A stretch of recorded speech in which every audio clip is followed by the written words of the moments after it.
Many thanks, Dennis Adeguloye, for that background. We have guests to discuss matters arising from the issue. And first, let's welcome Honorable Ahmed Aliyu Wadada, the former member of the House of Representatives and now chairman Peugeot Automobile Nigeria. Honorable Wadada, delighted to have you with us on the program. Thank you very much. Good morning to you.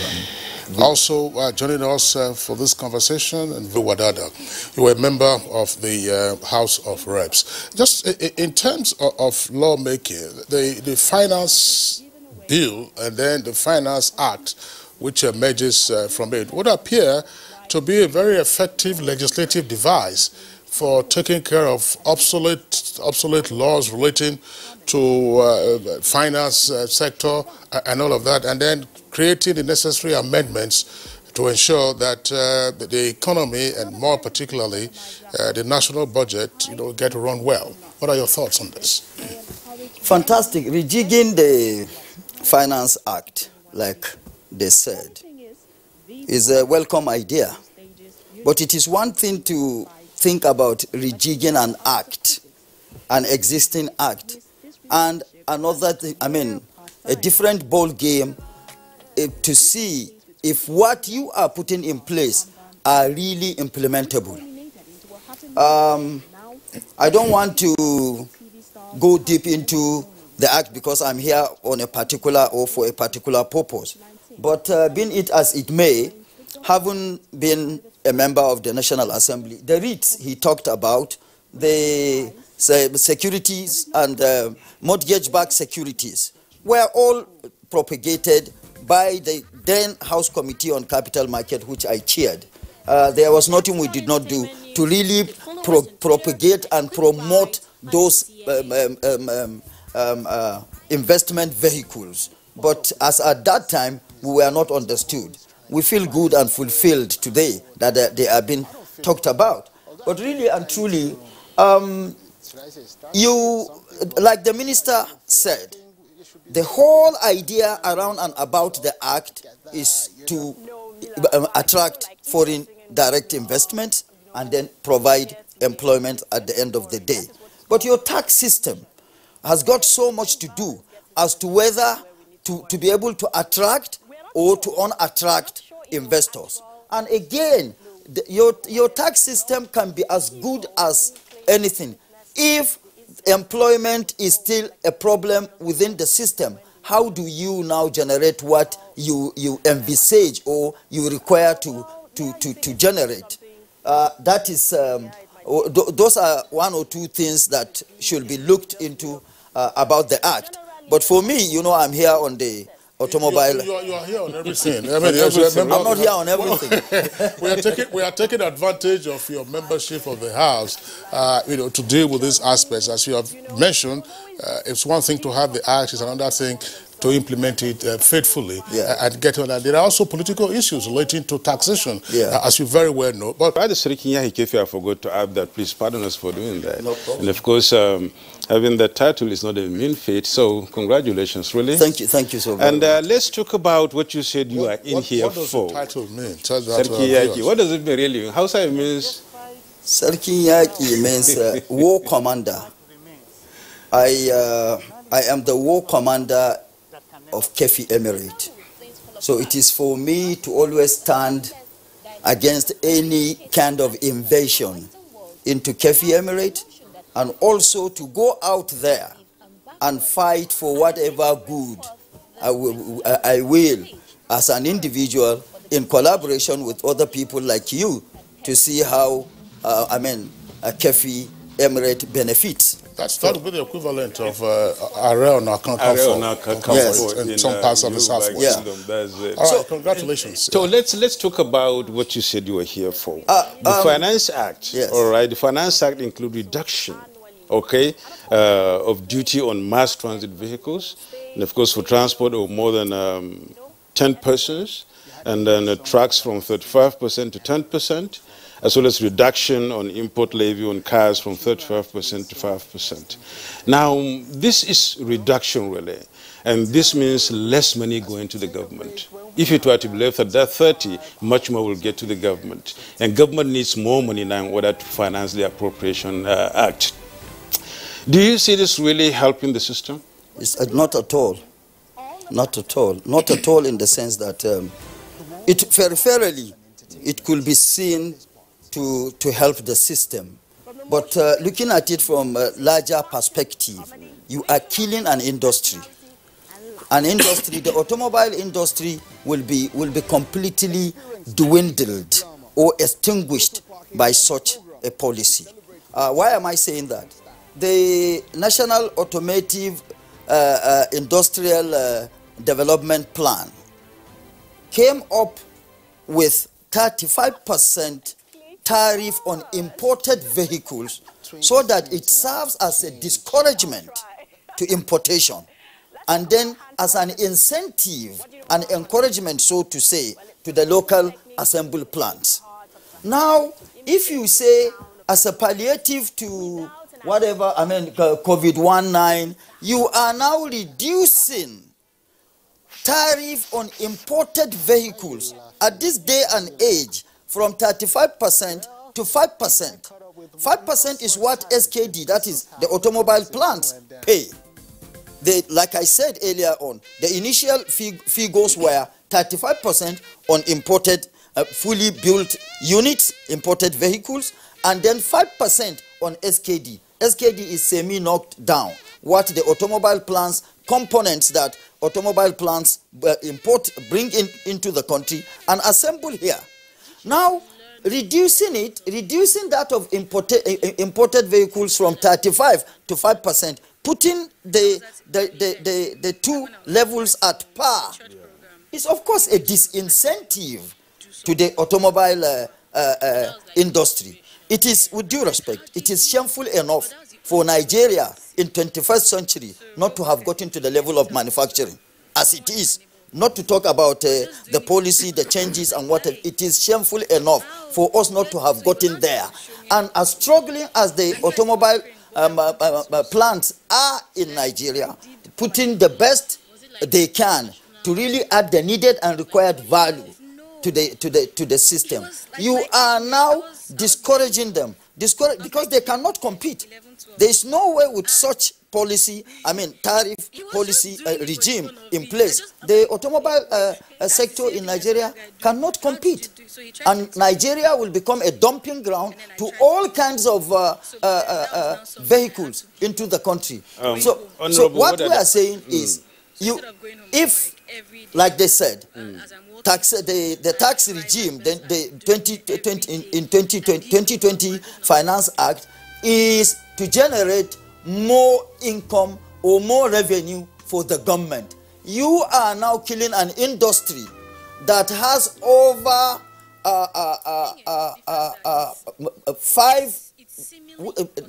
the automobile sector in Nigeria employs so much Nigerians, like PAN that I chair, under full capacity.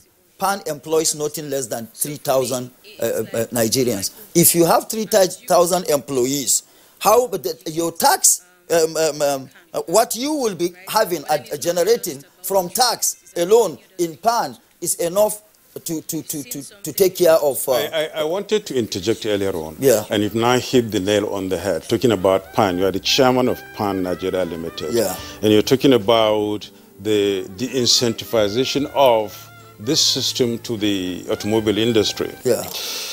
Before now, it was 30%. 35%, sorry. What came out of that before now? Have Nigerians really seen the impact of that huge, tax that could have, bolstered the industry to move on? Or rather encourage the local industries to really have an edge over the... Of course it did. That's why you now have Innocent. Before in Nigeria, you had only PAN, Volkswagen of Nigeria in Lagos, and then Anamco in Enugu. But now, the tractor aspect of the automobile sector alone has more than 14 assembly plants. Which were not here before. Before you could only talk about Steyr in Bauchi. Now, Anamco has been taken over by Shackman. you see trucks, Shackman, they are all assembled in Enugu. Innoson, everybody sees what Innoson does.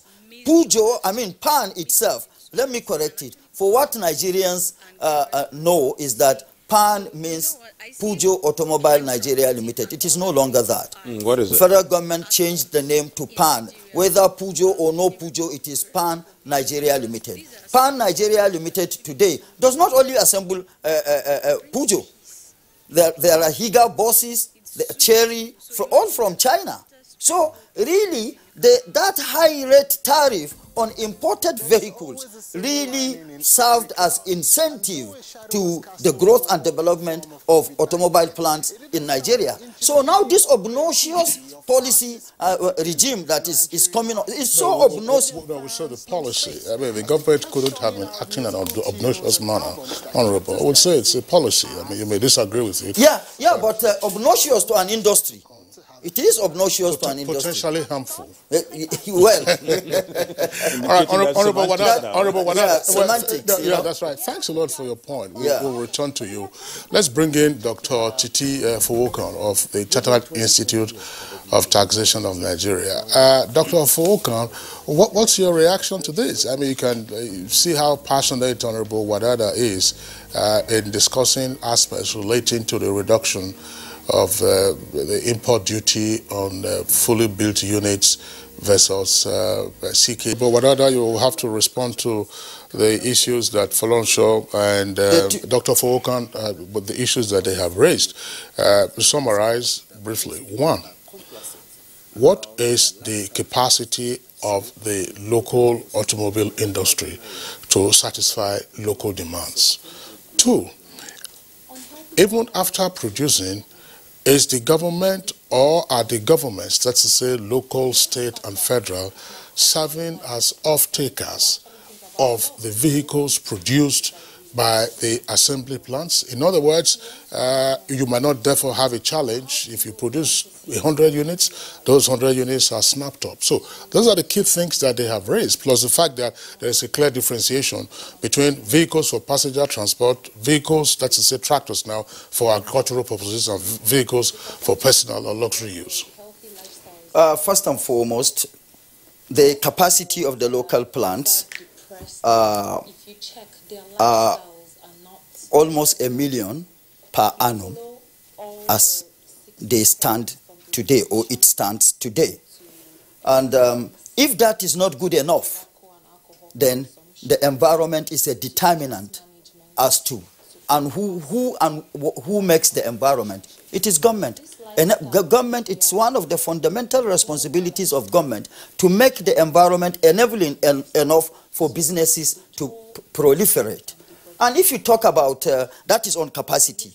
And now talking about foreign direct investment. Before you go to foreign direct investment, yes, you talked about off-takers. Yeah, off-takers. Yeah. Off-takers, well, I don't want to sound too negative here. Tell me one minister in Nigeria that drives local assembled vehicle. Even your colleagues, members of the National Assembly, your colleagues who are in the National Assembly, they don't. During the coronavirus, they budgeted, and I think they even received some of those luxury cars from a very well-known nation. So really, the patronages have not really been encouraging. Are you saying some MDAs, yes, patronize local assembled vehicles, but the patronages should be much higher than what it is. But being it as it may, permit me to say that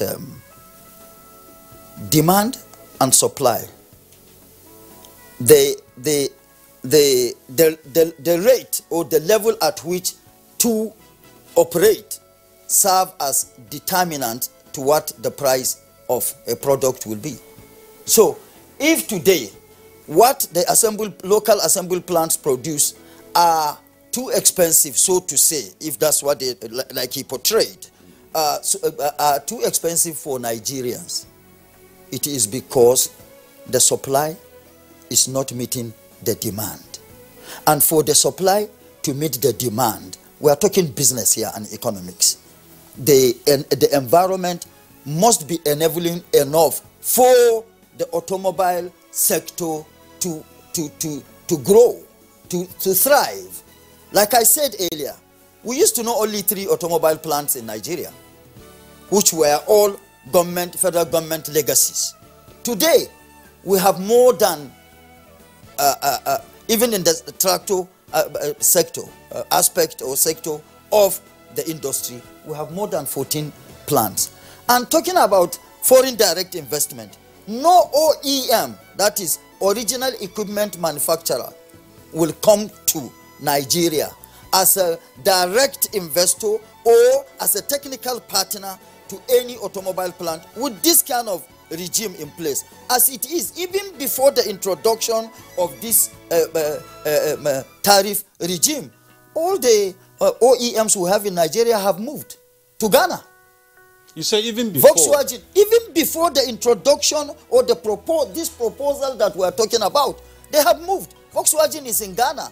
Nissan is in Ghana. The Toyota that President Muhammadu Buhari went to invite 1 year or 1.5 years ago is planning to go to Ghana.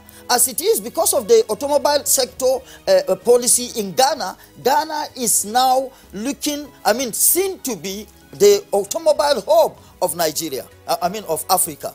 And permit me to say, West Africa. With the much that President Buhari has done on conceptualization and realization of AFTA, African Continental Free Trade Area, Nigeria is supposed to, by of course obvious reasons, supposed to play a dominant role.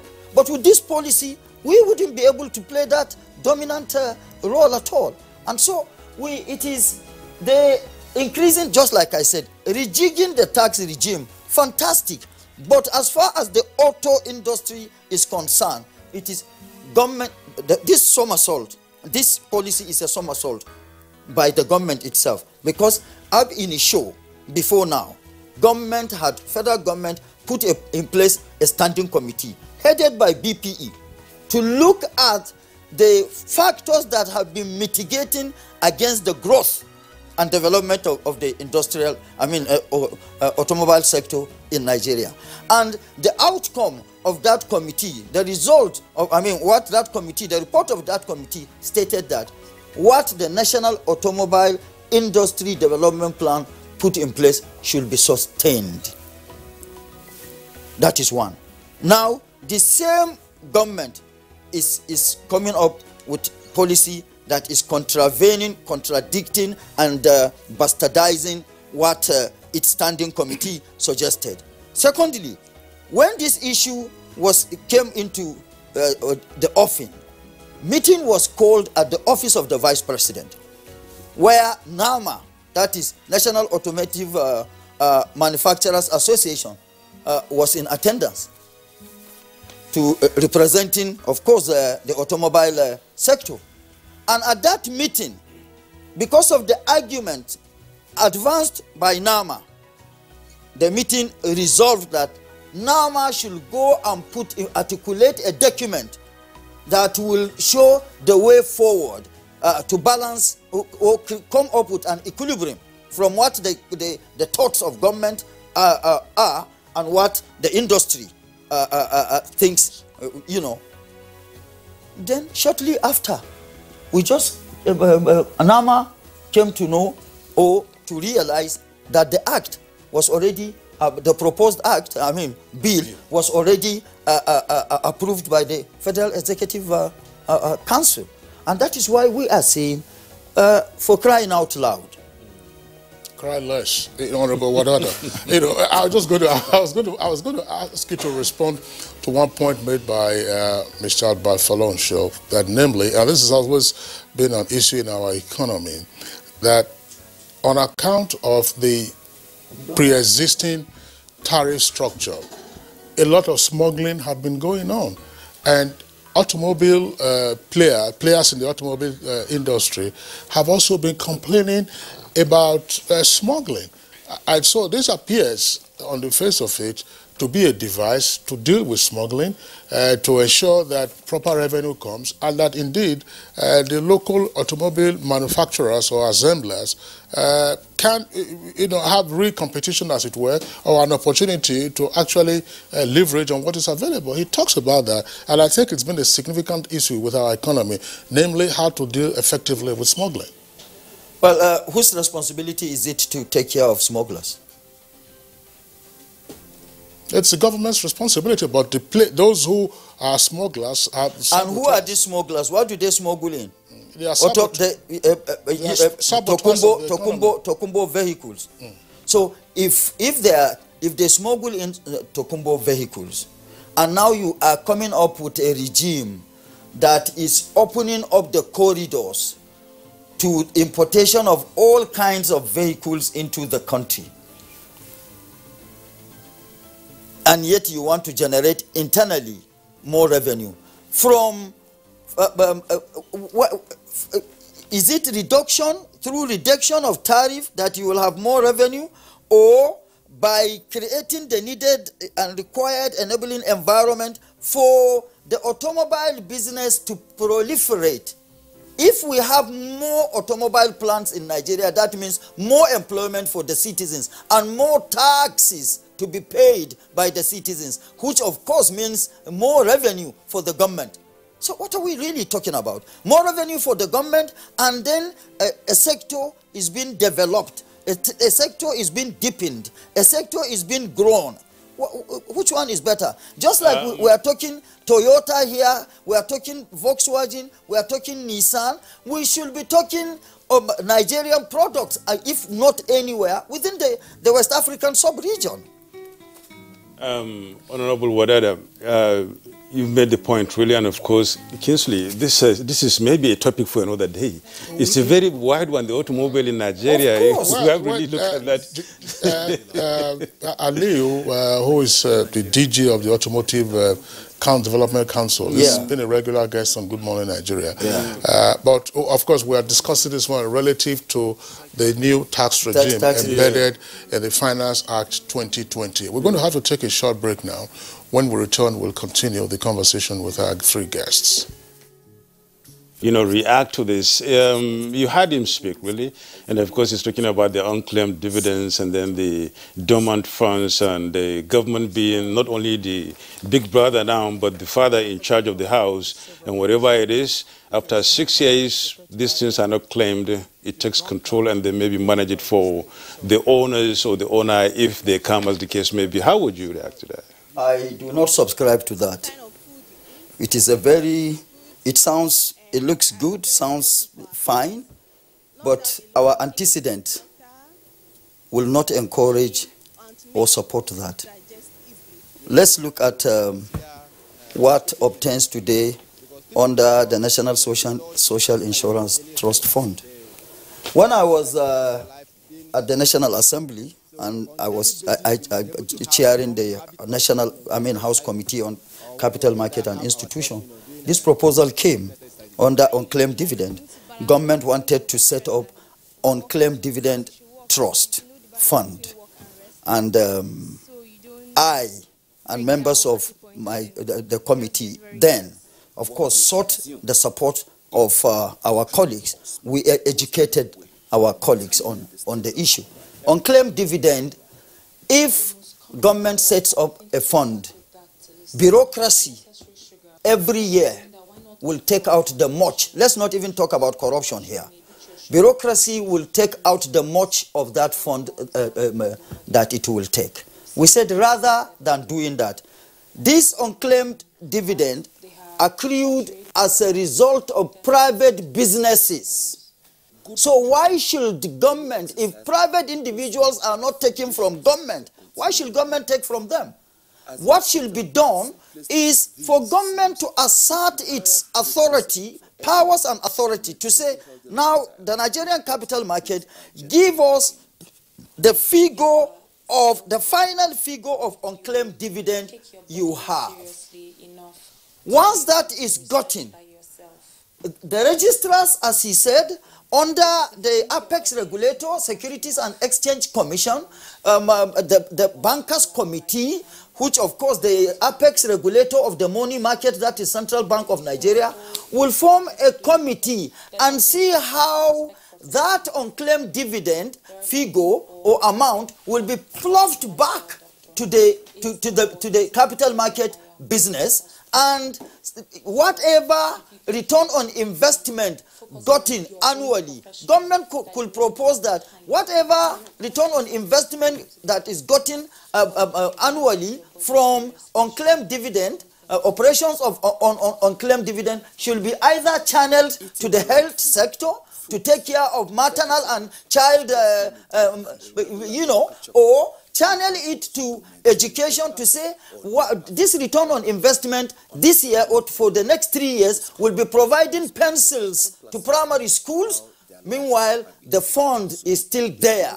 Any day, any time, the rightful owner or inheritors of whoever the original owner was come up, they will now be given what belongs to them. And so should also be applicable to the dormant account balances. But for them to be put together and be managed by government, forget it.